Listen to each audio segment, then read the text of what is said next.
बोलणारी नदी. एक होती मुलगी, तिचे नाव लीला. होती ती चौथीत अन होती भारी खोडकर. लोकांना त्रास द्यावा असे तिला नाही वाटायचे, पण तिला खोड्या काढण्याची भारी हौस. स्वतःच्या मनात येईल ते करायची तिला इच्छा असायची.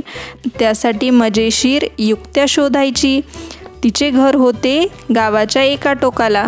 तिच्या घराच्या मागील वावराच्या बाजूला थोडेसे चालत गेले की नदी होती.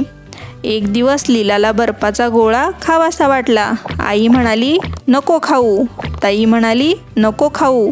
माई म्हणजे तिची आजी म्हणाली, लीला ग लीला, नको खाऊ गोळा, दुखेल तुझा गळा, सगळं पाणी होईल नाकात गोळा. आता काय करावे बरे? लीला विचार करू लागली. तिला एक युक्ती सुचली. ती नदीकडे गेली. नदीला म्हणाली, नदी ग नदी. पण नदी बोलणार कशी? मग ती स्वतःच म्हणाली, बोल ग लीला. मग लीला म्हणाली, नदी ग नदी, लीलाला खायचाय बर्फाचा गोळा. पण माई म्हणाली, दुखेल गळा, खाऊ का नको?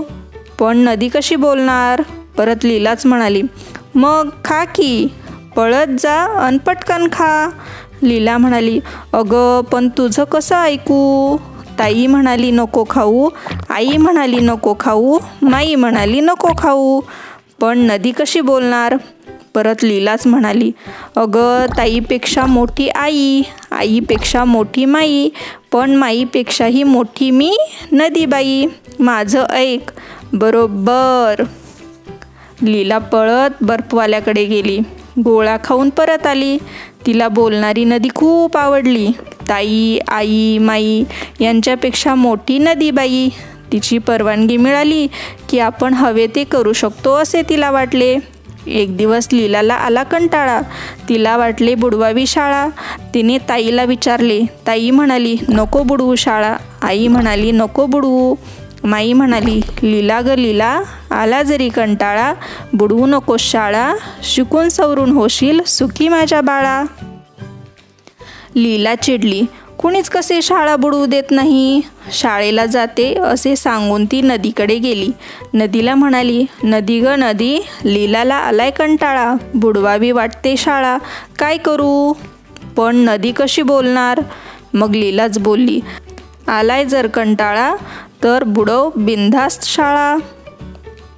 ताई, आई, माईपेक्षा मोठ्या नदीबाईने परवानगी दिली म्हटल्यावर लीला शाळेला गेली नाही. दिवसभर नदीकाठी वावरात खेळत राहिली. संध्याकाळी घरी आली. तिची ताई तिच्याच शाळेत 7वीत शिकत होती. लीलाने शाळा बुडवल्याचे तिला कळले होते. तिने आई व माईला पण सांगितले होते. त्या तिघींना लीलाची बोलणारी नदी पण माहीत झाली होती. त्या तिघींनी लीलाची गंमत करायचे ठरवले. तिला शाळा बुडवल्याबद्दल कुणीच काही बोलले नाही. काही दिवसांनी आला भोला. भोला म्हणजे लीलाचा मामा. भोला मामा नेहमी खाऊ घेऊन यायचा. त्या दिवशी नेमकी लीला शाळेत निघाली तेव्हा तिचा मामा आला. लीलाला खूप आनंद झाला. काय खाऊ आणलास? तिने विचारले. भोला मामा म्हणाला, लीला ग लीला, माझ्या लाडक्या बाळा, खाऊ म्हणून आणलेत बदामी पेढे 16.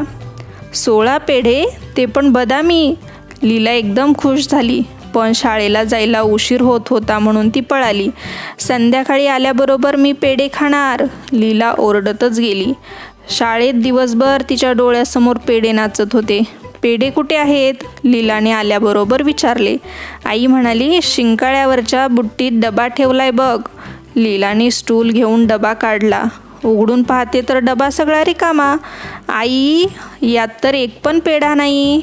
लीला ओरडली. लीलाचे ओरडणे ऐकून आईला नवल वाटले. आई म्हणाली, अगं असं कसं होईल? तिने ताईला हाक मारली. नीला, ए नीला. काय ग आई? नीला परसातून पळत आली. अगं पेढे कुठे गेले?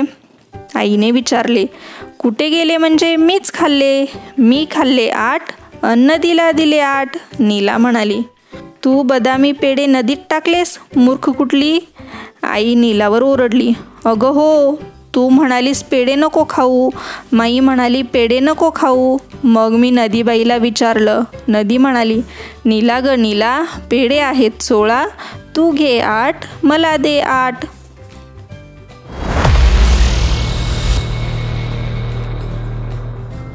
अगं पण नदी कशी बोलेल? माई अन आई एकदम म्हणाल्या.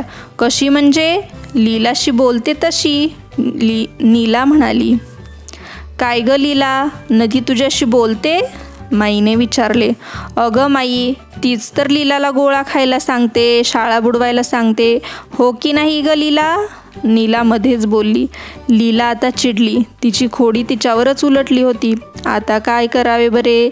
तिने थोडा विचार केला आणि म्हणाली. ताई, आई, माई, समजलं ग बाई, नदीशी बोलायला आता जाणार नाही. माई हसत कपाटाकडे गेली अन डबा घेऊन आली. लीला अन नीला, घ्या एक एक पेढा अन खेळायला पळा. पेढा मिळाला असे म्हणत पेढा घेऊन लीला गोठ्याकडे पळाली. आता ही काय म्हशीला बोलायला लावणार की काय? माई हसून म्हणाली.